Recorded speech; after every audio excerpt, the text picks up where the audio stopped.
Sue Becker 9972 asked, how often have you come across weaving mistakes like you experienced during the Oops-alachian story? Oops-alachian, might need a little backstory on this to... How often do the mills mess up? Yeah. Let's say mess. Quick recap of what happened with Appalachian folklore. Yes. So Appalachian, we had like 2 runs essentially back to back. The first run came in, was good, and the second run, apparently the mill split into 2 parts. And the part of the second run that came in, they all landed essentially at the same time. But the mill screwed up, and when they pulled, one of the threads one section of threads for the design, they chose charcoal versus, they chose the wrong color. So essentially it was the tartan wasn't exactly what I ordered. So, to the mill's credit, they ate it, gave us a discount. We passed the discount on to the people, moved the cloth. Everyone's happy. Cool. Done. Win, win, win. But the question is, how often do the mills screw up? And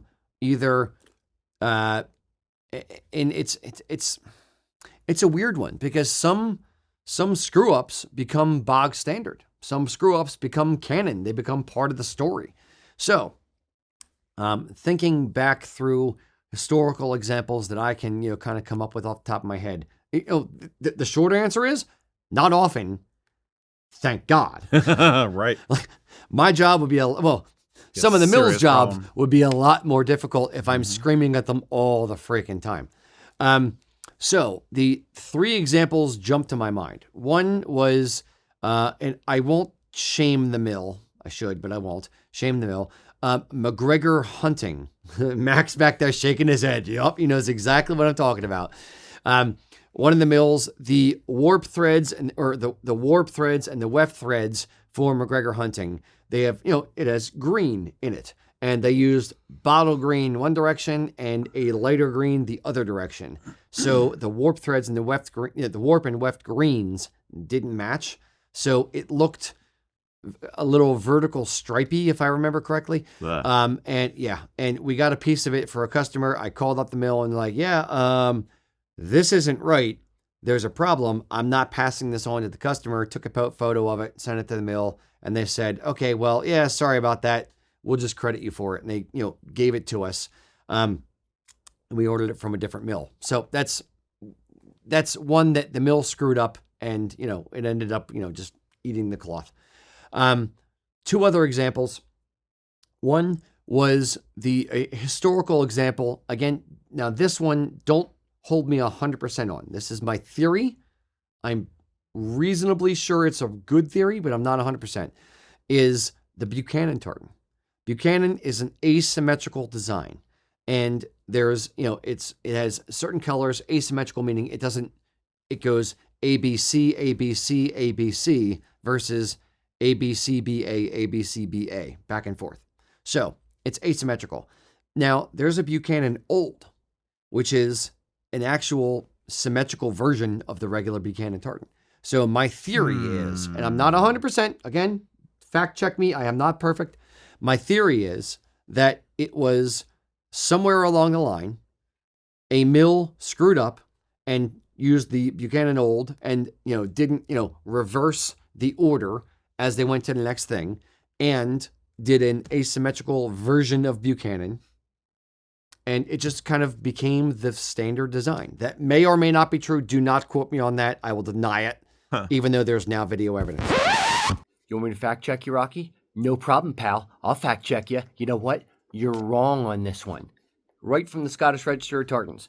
The regular asymmetrical Buchanan tartan was actually produced by Wilsons of Bannockburn circa 1800. It was actually originally a fashion tartan, and it was later adopted as an official clan tartan in about the 1830s.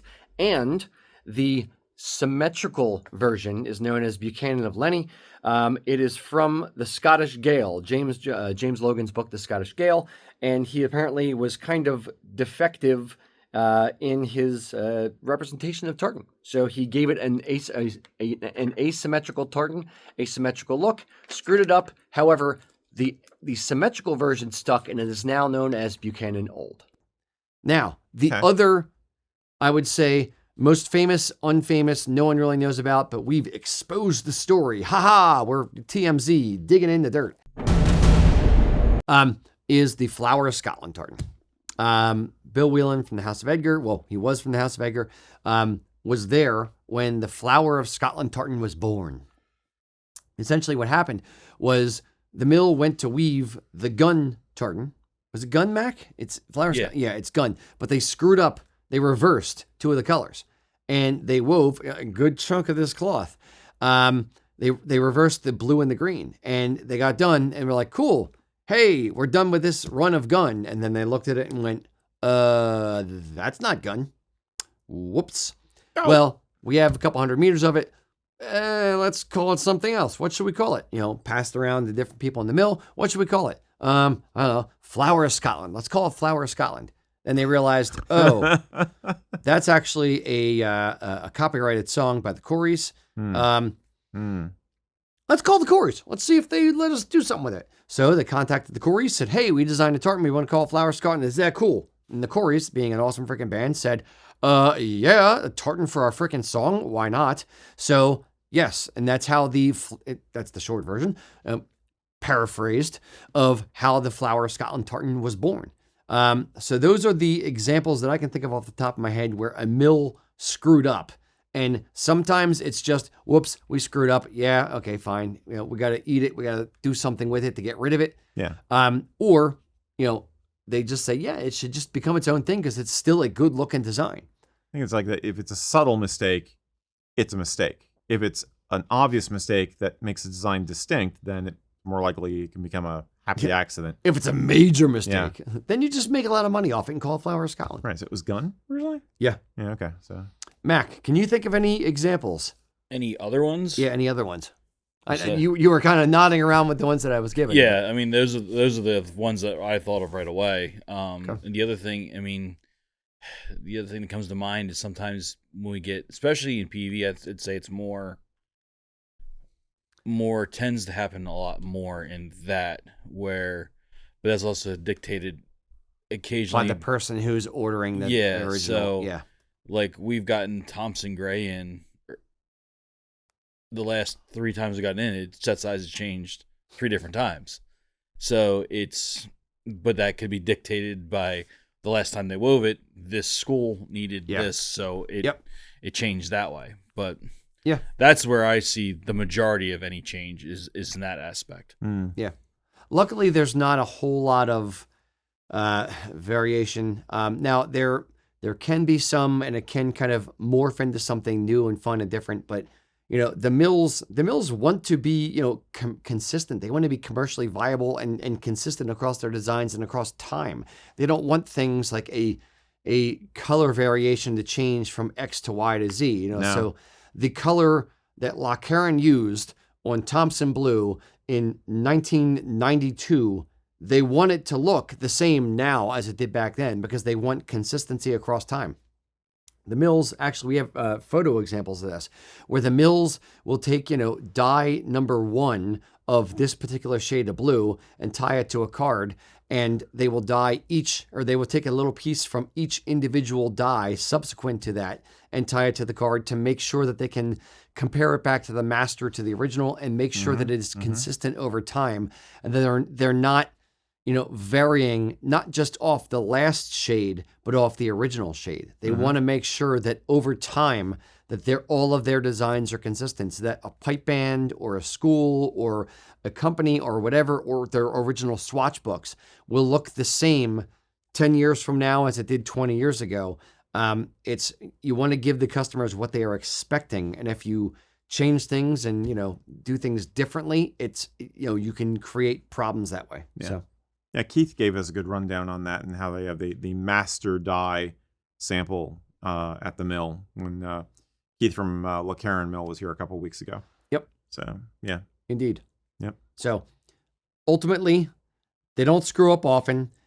When they do screw up, they typically own it, and it's not really a problem. And luckily, they're all good people at the mills. And it's not like it's not a bad example of customer service where it's, you go in and you're like, hey, here's the thing. It wasn't what you said it was going to be. So sorry, so sad. You own it now. I'm so sorry. No, we're not doing anything. Like they're not that. They're very, very good. They're very, very accommodating. And if somebody screws up, you put your hand up, you own it, and you say, "Yep, we screwed up. Sorry, we're going to fix it on the next one. We're going to fix it now. Right. Here it is. We're going to fix it for you right now." So cool. And you never see the mistakes that we see. Oh. The buck has to stop with us, because otherwise we're the one who the customer calls if there's a problem with their tartan. So yeah, with Appalachian folklore, I had that split second, and I will say split second thought in my head of it was such a minor thing, but it was one of those, like, I saw it, and when I saw it, I couldn't unsee it. Mm-hmm. And okay, well, do we just the split second thought was, okay, there's a screw up. Do we just say it's close enough for government work? And the immediate answer was no. I can't unsee it. I can't pass this on in good conscience and say, "Yep, this is the thing. This is what it's supposed to be. We're good to go now. Don't ask questions." So it's one of those where we are, like you said, we are where the buck stops. If we pass it, we are saying this is correct. Go. And if it's not correct, it's not correct. You can't pass it on, because where does it stop then? And if someone's going to call us out, and it becomes a whole thing. Mm-hmm. So I'd rather, with our eye for detail, between Mac, between the kilt makers that are over there, I would rather look at it and go, nope, it's not right. Let's fix it. Let's do it right. Let's make it right now, before the customer has to find it and come back and complain about it. I'd rather find it first than get called out on trying to let's sneak this through and see if anyone notices. Mm-hmm. So that's why we have to be perfect, because it's our name on the line for this stuff. It's the mills as well, but it's more ours. If we didn't see it, you guys would be like, but this isn't right. Why? There's something off. Why did you guys let this go? So nope. If it ain't right, don't let it go. Sorry, rambling. All right, Mac. When did the mills become Edna from The Incredibles? That accent was along those lines. That's okay. I was starting to feel like a song. Okay. Like, "Oh, flower of Scotland, how did we screw up gun again?" Da, da, da, da, da. Indeed. I fought the dye house and they screwed up their colors. And then the weaver. All right, I'm going to stop. Thanks for watching the video, guys. Remember, the measure of a good company is not what happens when everything goes right. It's what they do when things go wrong. If a mistake is made, how do they handle it, and how do they stand behind their product? Speaking of things that aren't a mistake, what is not a mistake is subscribing to our channel. Yep, dad jokes are strong here. Please subscribe, ring the bell so you get notifications every time I come out with a new video. Thanks.